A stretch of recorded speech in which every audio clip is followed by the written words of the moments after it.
Round about 8 o'clock this morning, and now my mom just told me that the front of her house is gone, currently lifting, so it's moving from the front to the middle. So it's been non-stop since 8 o'clock for essentially almost the last 3 hours. Yes, but it has gotten worse. It has gotten worse for the past hour.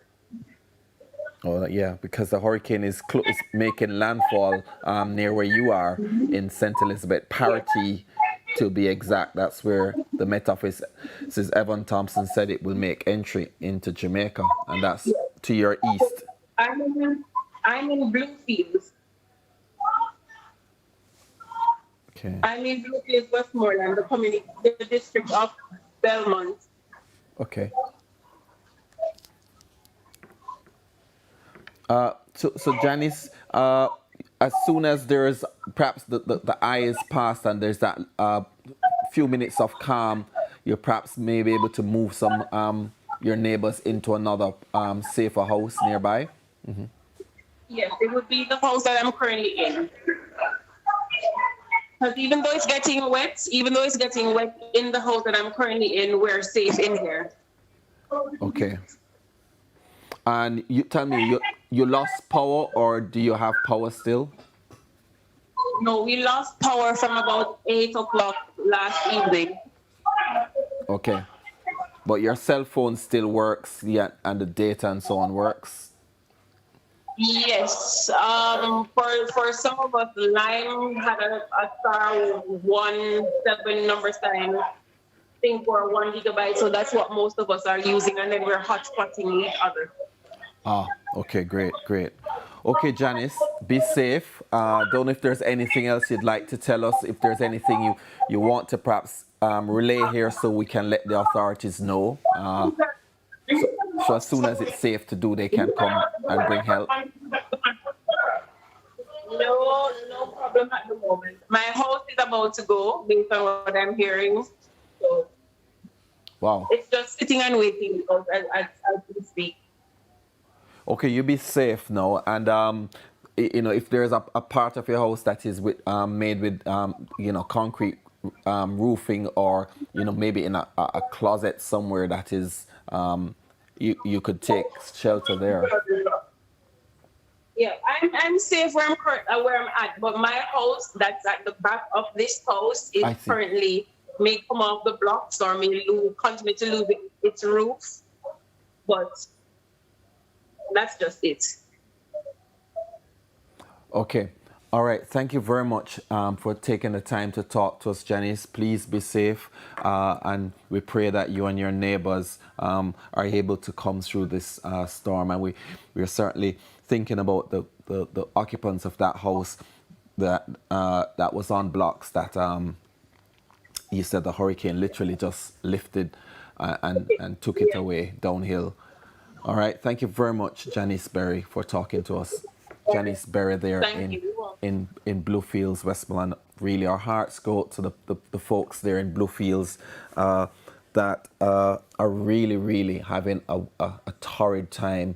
It must be a pretty harrowing experience having to undergo the fierce winds, because they're literally close to where the hurricane is making landfall in Parity in St. Elizabeth, which is to the east of Bluefields. And spare a thought for the people in Parity, Black River, those communities where the hurricane would have come ashore literally in the last few minutes or so. But as Janice said, from 8 o'clock, which is when they were getting the hurricane force winds, that's the 30 miles out from the eye, that's when they started to feel that at about 8 o'clock this morning. And of course, she says it's getting more intense and worse in the last 3 hours. And that's because it's Melissa is here. She's at the door and she's kicked it open to Jamaica's door, and she's inside now. We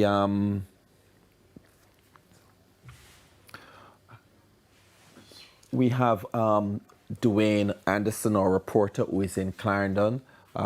Let's go to Dwayne in Clarendon. Name, sir? Clifton culture. Mr. Clifton, what are you doing out in the rain? I feed me animal them no. But I no other source more than feed them. I have no land and nothing to put them more than a pen where if you can put them in a feed them and lock them up. No land, nothing. How many animals? Huh? How many cow? A 2 week cow out here. Me have 35 for myself and the man there about 65. Over 100 cow, then close to 100. Yeah, close to 100. So how long it going to take you to feed the animals? Well, like how rain a fall, you know. By 12 o'clock, me a go home. That's another 3 hours. Why did you have to carry them out here? Why you never like maybe cut bush can go get them? No, me can't cut grass, see so much cow, man. Feed so much cow. And feed, me can't cut grass so much cow. It better me carry them out here and walk up and down with them until when 12 o'clock come, me carry them in 5 rain a fall. And mostly 2 o'clock me go in. Even at the time. Why? You heard that this system is likely to make impact in Jamaica? We know the system is out, but we can do better. We have to come out here through rain, through storm. We have to out here. And you're not afraid of flying this missiles, you're not afraid something fly come lick you and you call them? Well, you see, we just look say any game can play now. But hope to God say, well then nothing further no might wrong. But me now put myself in a difficult place. Like to cross no ocean or water or nothing. Or electric wire and all that. You are an older gentleman, you're probably very... Okay. Not sure what happened just now. Dwayne was going to ask that gentleman, I suspect about his experience in previous hurricanes, namely Gilbert. But I honestly can't stop thinking about Janice Berry and their neighbours in Bluefields, Westmoreland, and what they are going through, what they have been through, and what they're currently going through and will be for a few more hours. And folks, not sure if many of you would have seen any of those features, which we've done over the years on television. Westmoreland is famous for its chattel houses. These are small wooden houses. They're mounted on blocks. And, you know, if I want to move, buy a piece of land in Bluefields, I'll move there from, somewhere else in Westmoreland. And you just get a trailer, hire a trailer, and they come, mount it on it, and you move the house. You literally move house. Those houses, though, are extremely vulnerable in a hurricane. They're not really secured to the earth or anything, and they're wooden. They're generally mounted on like 4 or 8 blocks at the corners, and sometimes a couple in the middle. And I've been in them. I've done a feature on them some time ago, and really, really nice, quaint, fascinating, but they're not the kind of thing that Melissa wants to see in her path. And Janice did tell us that she literally lifted one up and moved it from its base and tumbled it downhill. And she's hoping the people who were suspected to be in that house, that they're okay. Another of her neighbors, she said the breadfruit tree fell on that house. She said other neighbors, they've lost their roofs, and some chicken coops, they've been destroyed by the hurricane. She said there was a house to the rear of the one that she's in. It's quite common in rural Jamaica. And that one, I think, is a chattel house that she was referring to, that she says it's about to move. But she said the one that she's in is one of the more modern houses with a foundation and reinforced concrete and steel. And she said that's okay. She said there may be some leaks and water blowing in, but they are okay and safe. They're waiting for the lull of the eye to see if they can get the neighbors who are in that house, one with a breadfruit tree fell on it, or the people who are in the chattel house that the storm blew away, that they will be able to get them over into their homes too. So when the other side of the storm passes, that they will be safe. It's pretty harrowing stuff just to think about what they must be going through. Earlier I told you about the power situation. The energy minister said the grid has been impacted. There have been several power outages. some substations that have been impacted, and that's what's caused the power in the western parishes, Hanover, St. James, St. Elizabeth, and also Manchester in the centre, to have been, most of the customers there, he said at least 75% of them are without power. We're going to talk now to Audley Gordon. He's the Executive Director of the National Solid Waste Authority, NSWMA, National Solid Waste Management Authority, and he is the Executive Director. Mr. Gordon, you haven't been able to collect all the garbage, and some of it's posing a problem because some of these items have become missiles or will become missiles. Well, we did all we could. We asked residents not to put out the garbage during this period after we have cleaned it, but what we have found is that people put garbage out even after the truck is gone, and you can't just keep coming back to the same place over and over. So what we're finding now is that having cleaned some roads, clean them thoroughly and ask the residents, just let this Melissa go by before you put things back. They're cutting new trees. Right now I'm on the road with a tipper truck and a saw. And what we are doing now is to move the trees, the freshly cut trees that people are putting out, and there is falling some small trees, but they're falling in the road anyway. And we're trying to get those out too, because we don't want the branches to break off them and create flying missiles either, and clog drains or anything. So even as we speak now, there's one right at the corner at the stoplight of Russell Heights and Barbican Road that has reduced there to single lane if you're heading towards Arcadia. And we have a crew on way now to cut this up, and we can move it. So those are the things we're out here doing this morning. Mainly the trees that have been freshly cut trees have put out, because we have suspended collections since yesterday. We were at it for non-stop for about a week since the advent of this Melissa thing, but we can't stay beyond a particular point because we have to consider the safety of the crew also. So we have reduced operation this morning, just having some tipper trucks on the main road trying to keep those clean from all the freshly cut trees that were put out. But tell me though, Audley Gordon, the situation isn't it not that you're simply not able to collect all the garbage because there are resource issues, and I don't know about scheduling and stuff, but we know a storm was coming from last week, and there are lots of things. People are cutting trees. That's one challenge that you have to deal with. But people have old TVs that some of them and other appliances that they've just tossed out. Some were tossed in the gullies, and that's a problem. I don't know. Are you hearing me? We are hearing you.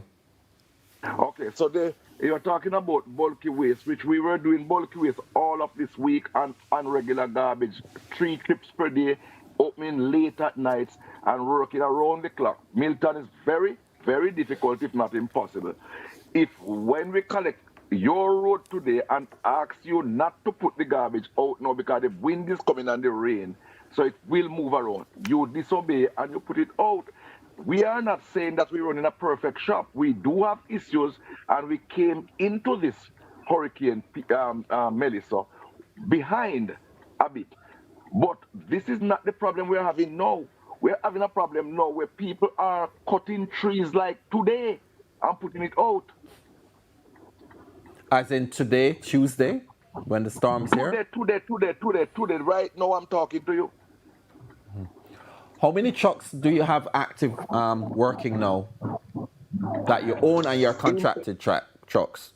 No, you mean just for today, or you're talking about generally? No, generally for the last few days. That's what I mean. Generally we have over 200 trucks each day out. I mean, between us, we have over 100, nearly 100 trucks each day, depending on mechanical issues. And we also do contract supplementary trucks too. So I don't want this to be reduced to a truck issue. There's a personal responsibility issue which the nation keeps shying away from, that we have to face. We can't be cutting trees 2 days and 1 day before the hurricane, Milton. We must challenge people to be more responsible, Milton. I'm with you 100% on the personal responsibility. That definitely is an issue in terms of people just tossing stuff out, dumping stuff on the roadways, throwing stuff in gullies, definitely. But I want to clarify something because we do need more trucks, and you're always going to have a garbage problem if you don't have sufficient trucks to create a proper schedule to make collect Milton, garbage. can I tell you something? I wish you had time. And I want to come into the studio and sit down and explain to you. That is not really a truck problem we have. We have a behavioral problem that results in a truck problem. Because when you go and send a truck, when you send a truck out, Milton, and the first trip, if you give it 4 or 5 communities to clean, you calculate that the first trip of the day should end around about 11 o'clock. And then the truck will go back to the second trip. When that truck up to 2 o'clock sometimes don't finish the first trip because it have all these mini dumps. People toss things anywhere they want to toss it. They litter at will. Our sanitation crews are reduced to now raking up, bagging up, doing work that you don't see anybody doing any other part of the road when you travel. They go and they take up garbage that are properly packaged and move. Only just a minute. You did say that you 200 trucks and you had a little under 100 trucks of your own. But you're making this into a truck argument. no, I'm not making it a truck argument. It's just something you said which ticked off a light bulb because, to the best of my knowledge, you've gotten 100 new trucks in the last 2 years. So it which is right. Hang on a second. Let me finish. Which is suggesting that you don't have all those new trucks available. So have they crashed or you've had an issue with a couple of them? And Milton, review the tape. I said I did in the same sentence say subject to mechanical and servicing issues. You run machines. You can't. I see. You can't say that all will be up on any given day. A simple thing could happen like a little hose, and it take your truck out for a week, depending on the availability of the hose. So you do have mechanical issues, and plus you have to defer some time there too for servicing, because you can't just keep going. So yes, we did get 100 trucks, and thankfully we got them because they keep the system going. If we didn't get those, we'd have collapsed because the system was aged and dying. And so we have to be retiring trucks because it was no longer cost effective to keep them going. Right. But right now, it's not a truck problem we have.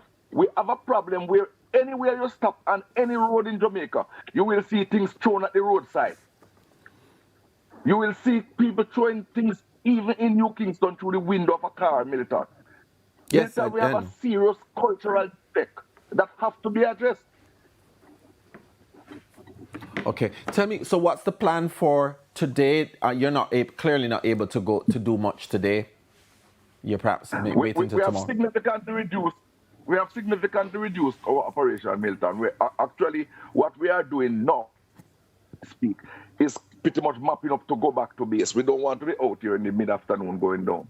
So yesterday we called a halt temporarily to the wider collection across the island. But today we did some main roads, and as I speak to you now, the tippers are out now trying to see if we can take off some of the freshly cut trees, and some that are falling that is causing could become a hazard. So we are trying to do that. But we are not pushing go beyond mid-afternoon because of the safety of the crew and the consideration there. Okay. All right. Thank you very much, Audley Gordon. Bless you, Milton. But remember, I need to talk to you about this cultural problem, you know. I know. I agree with you. It's a serious problem about how we treat garbage and in general, and we're not even at the place yet where we need to talk about separation and recycling stuff. In many countries, we're doing limited separation and limited recycling, Milton. We have plastic separation going on. It needs to be a way of life for every Jamaican, though. Absolutely. Yeah. And which is why we want to talk about waste management, not trucks. Because you're going to keep buying trucks, and the bad habit will make you buy more trucks and more trucks, and cost the taxpayer money that they need not have spent. Okay. All right. Thank you very much. Okay. Audley Gordon, the Executive Director of the National Solid Waste Management Authority, agency responsible for garbage collection. Just want to tell you a bit about on the telecom side at the press conference. Transport and Energy Minister, who is also responsible for telecommunications, said that for Digicel, 26% of its sites were offline and 209 were operated with generators. And I think he said another 5 sites were battery operated. So self-service is going to be a bit spotty. You did hear, I think Janice said to us that there was some arrangement with, I think that Flow made with Starlink. Starlink is the external internet provider which uses satellite, and it's helped in many countries to maintain internet access in Ukraine and elsewhere, and it's quite valuable, and also in parts of Africa as well. And it's once there is no cloud cover, it will work very well, I'm told. So that's helped. On the question of the airports, he said PACAL, who operates the Norman Manley International Airport, said that they could open on Thursday. They will seek to do an inspection tomorrow after the hurricane has passed, and any cleanup of the runway and to make sure the systems are operable, and then they would be open on Thursday, first for relief flights and then I suppose commercial flights as well. That's for the Norman Manley International Airport. They can't say anything yet about what will happen with Sankster International Airport in Montego Bay, much larger facility, and because Mobe is likely to get a bit more wind and water damage than perhaps say Kingston, he says it's difficult to say how soon they'll be able to bring MBJ Sankster International on stream. Ian Fleming in St. Mary, on the border of St. Mary, St. Anne, that one they said is also a possibility, but of course that's limited to those smaller aircraft. I think the largest it can hold are those Embraer from Canada, which are generally about 60 or so seater aircrafts, which the American Airlines uses to fly into to Ian Fleming from Miami. Okay, so we're looking now at the latest map. I thought we had the map just now. It went, yes. That's the map which shows you Hurricane Melissa. As you can see, this is really indicating the level of precipitation and, rain literally all across the island. And of course, the yellow part in center is the more intense areas of the rainfall. And as Evan Thompson and Romaine Robinson, the forecasters, the meteorologists have been saying, most of the rain and stuff is to the east of the eye of the storm, the hurricane, and that's typical for most hurricanes. So that is the situation now. So it's made landfall. We're expecting it to get worse, particularly in the south, and then into into Trelawney, and I suspect St. James as well will be getting some serious rain and wind. And if it's anything to go by what the people in Bluefields, Westmoreland will get, then that will be. Now this is showing the wind, and you see how concentrated it is. If I could, I'm not sure if I can move to the map. Right in this area here is where, right here, where the eye is, that's owing in the concentrated winds and the more powerful winds of the hurricane. Right here in this section here is where you're having the think Evan said it was parity. So right here in the center is where it's really concentrated and more powerful winds. And it's a little less, say, in those areas. It's still going to be hurricane force winds. I think Evan says the rest of the island will experience up to category 3 winds. But here in this area, and Bluefields is somewhere here in eastern Westmoreland. And if you heard what Janice Berry was saying about what happened there and how intense it was from 8 o'clock this morning when they started to feel the real hurricane force winds for Melissa, that the persons here in this area really must be having a warm time. And then it's going to go up here through Trelawney, and so Mobay is right here to the west. This is Trelawney. Falmouth literally will be in the path of the hurricane. And so those persons there really are going to be in the path, and it's going to be really, really, really a serious few hours for them until the storm moves off and exits the island sometime later today. But it's here. Alligator Pond in Manchester also, all these areas. That's why Manchester here, St. Elizabeth here, Westmoreland, Hanover and St. James, those are the parishes that JPS says they've lost most of their customers. 75% of the customers in those parishes have lost power. And that number may have changed since the press conference at 9:30 this morning, when they said it was 75% in those 4 parishes. Elsewhere in the island, it said most other parishes were like 10%. Those numbers are going to change throughout the day when the hurricane comes ashore and the winds get more intense and for the rest of the island.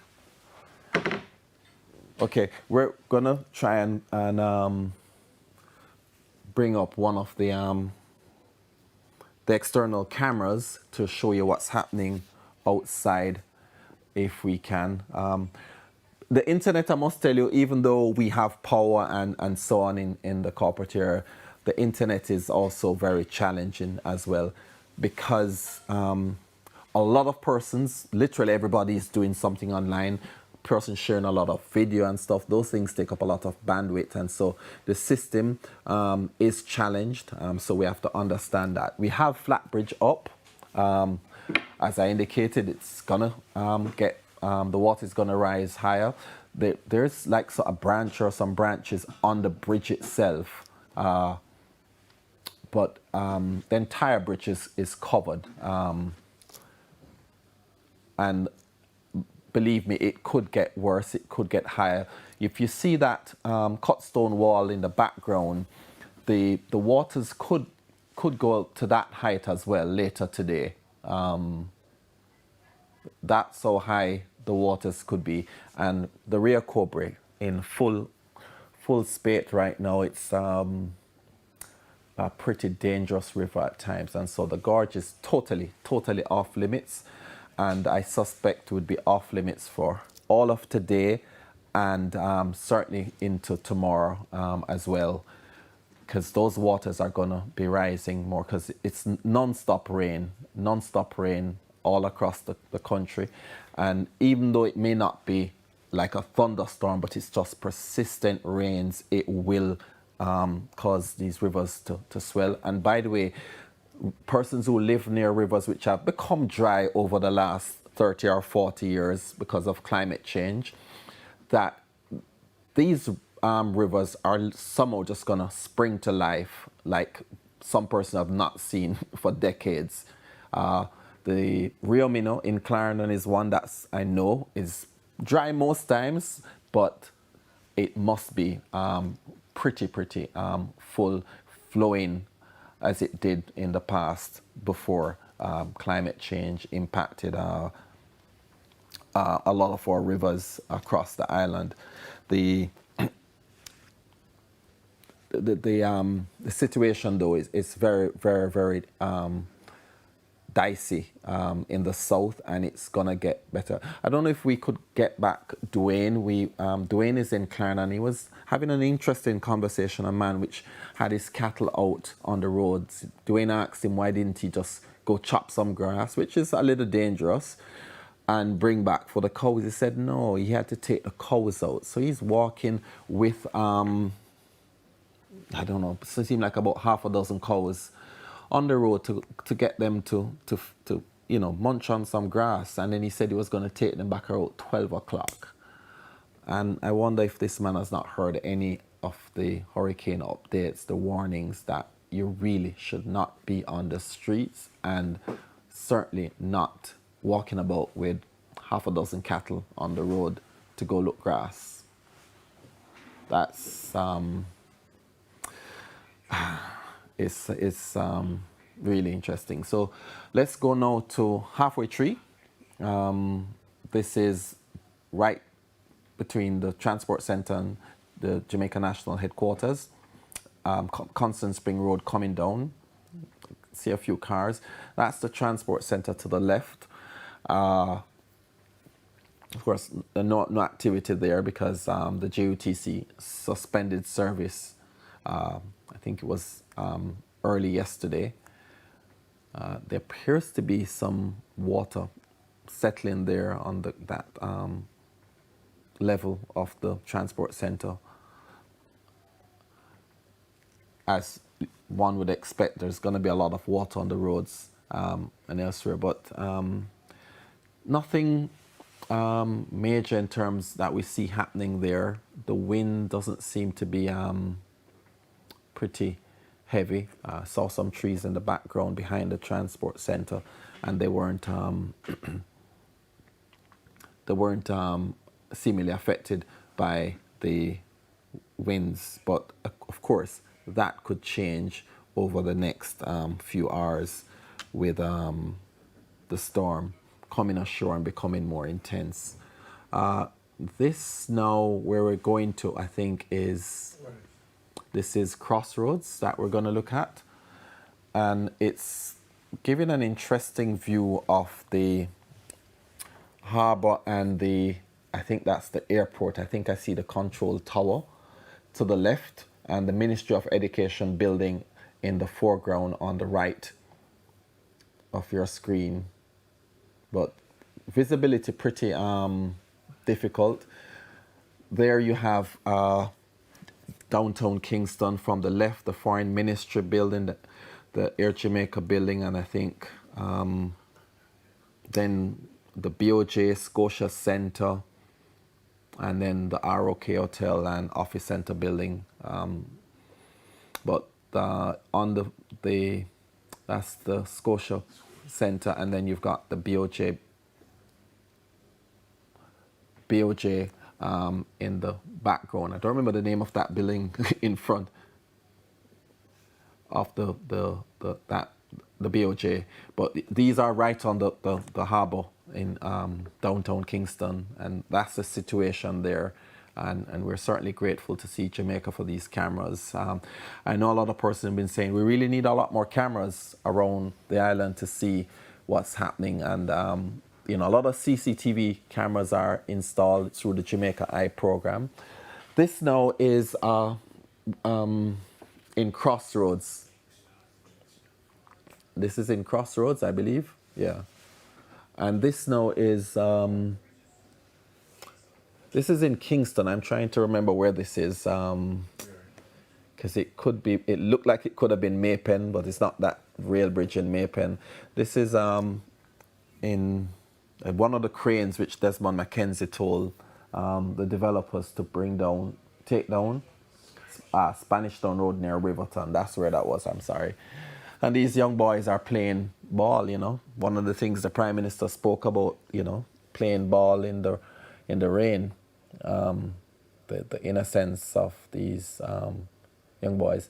This is a construction site. I think this is in Spanish Town, is it? Oh no, this is the Maypen Cemetery, I'm sorry.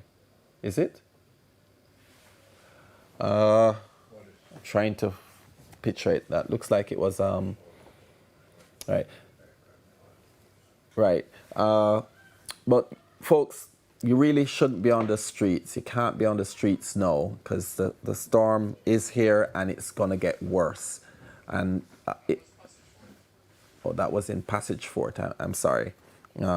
Where I think the boys were playing, that was Passage Fort. No. Oh, the last shot where I was at, wondering if it was in Spanish Town or Maypen Cemetery, but it was in Passage Fort. That's a construction site. I think they're building some houses there. But yeah, you cannot be on the streets. You can't be there playing, right? Yeah, this is the place. This is in Passage Fort. Portmore Mall. Yes, Portmore Mall. And I think this is back in Kingston. No? Spanish Town on the Rear Cobra Bridge. I see. So is this the one near the hospital in Spanish Town? Yes, that's the bridge near the hospital in Spanish Town. Yes.